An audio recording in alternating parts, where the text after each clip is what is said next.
pockets ain't empty, cuz. And we ain't hungry no more either, bruh. 7, we have again a 2001 Subaru WRX STI. So this had the legendary, he did the steer and drive on you, didn't he? You got that from me. Just really love this car. It was awesome. I took it to so many car shows, got lots of attention. I'll chuck a bunch of photos up there. Here we are, the top 10. Let's get into it. Number 10 is an R33 Skyline, a 1998 RB25 Det. This was probably one of my first ever Skylines. I picked this up cheap in Hamilton, again off, I think, Facebook Marketplace. This sounded really nice. It had a nice, deep Skyline rumble.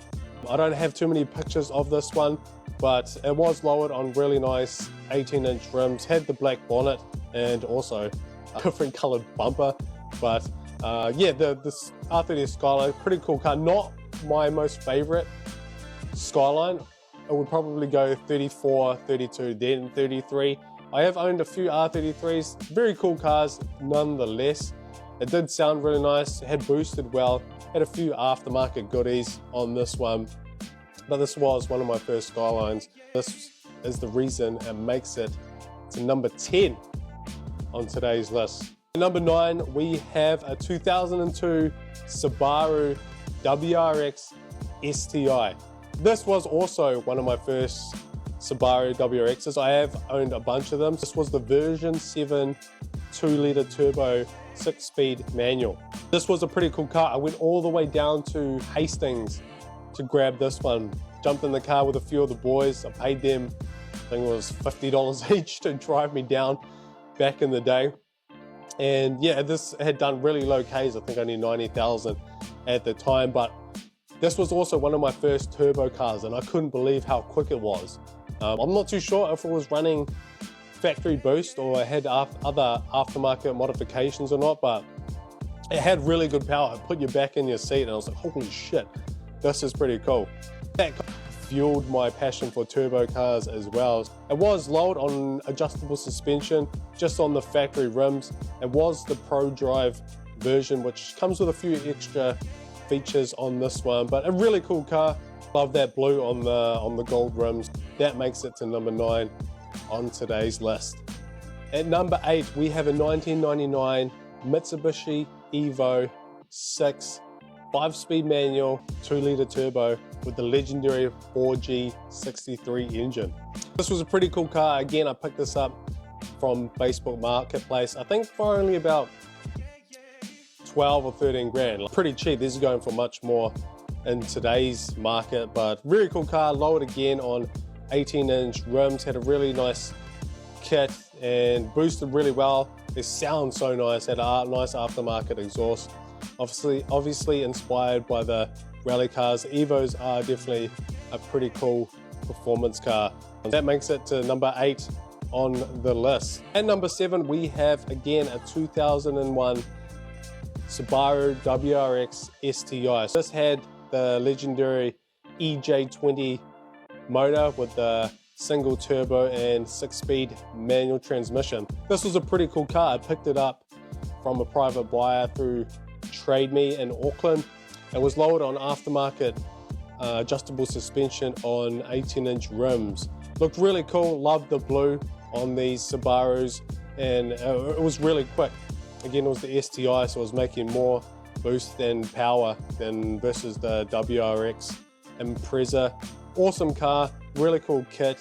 I owned this for probably another 2 or 3 months and then flicked it off.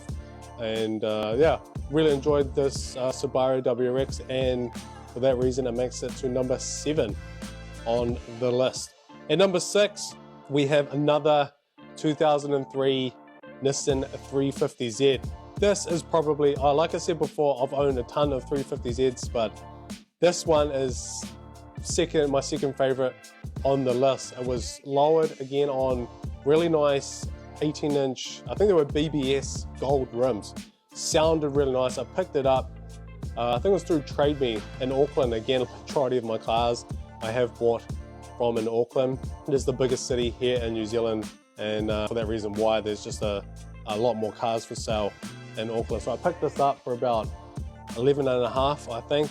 I've only done 130, 140,000 and ended up selling it for, I don't know, I think I got 15 and a half, I think, for this car. But really nice 350Z. The gold rims looked really nice.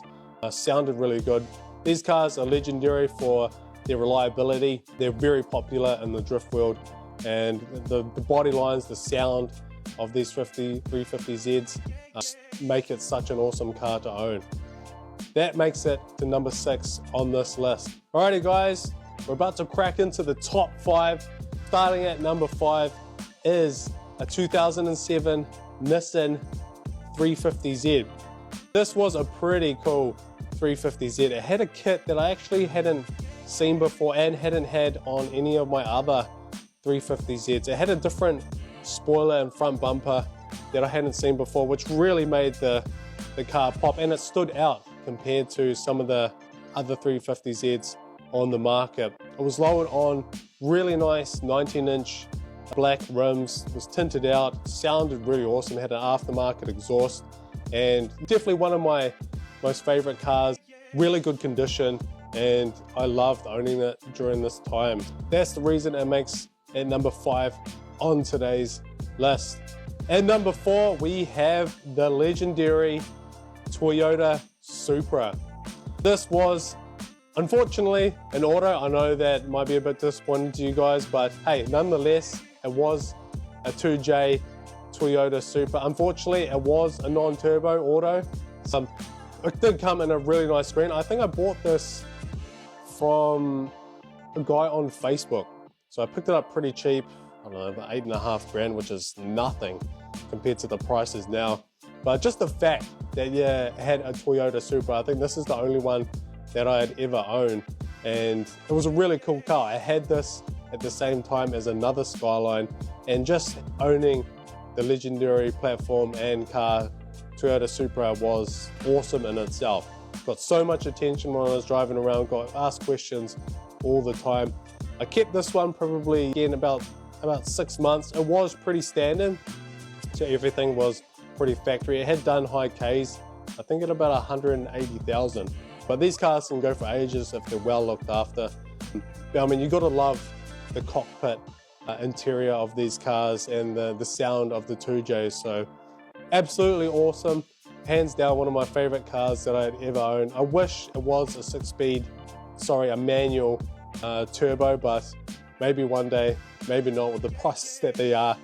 But yeah, that makes it to number 4 on today's list. Alrighty, we're about to crack into the top 3. At number 3 is one of my many Nissan Silvia S15s. This was, I think, a 1998 Spec S non-turbo manual S15, but this makes it to number 3 on the list because it was the 4th car I had ever owned, and this really ignited my passion for flipping cars. I picked this up pretty cheap from a lady who lived by the Navy up in Auckland. It was on Trade Me, and as soon as I seen it, it was listed for, I think, 7 grand.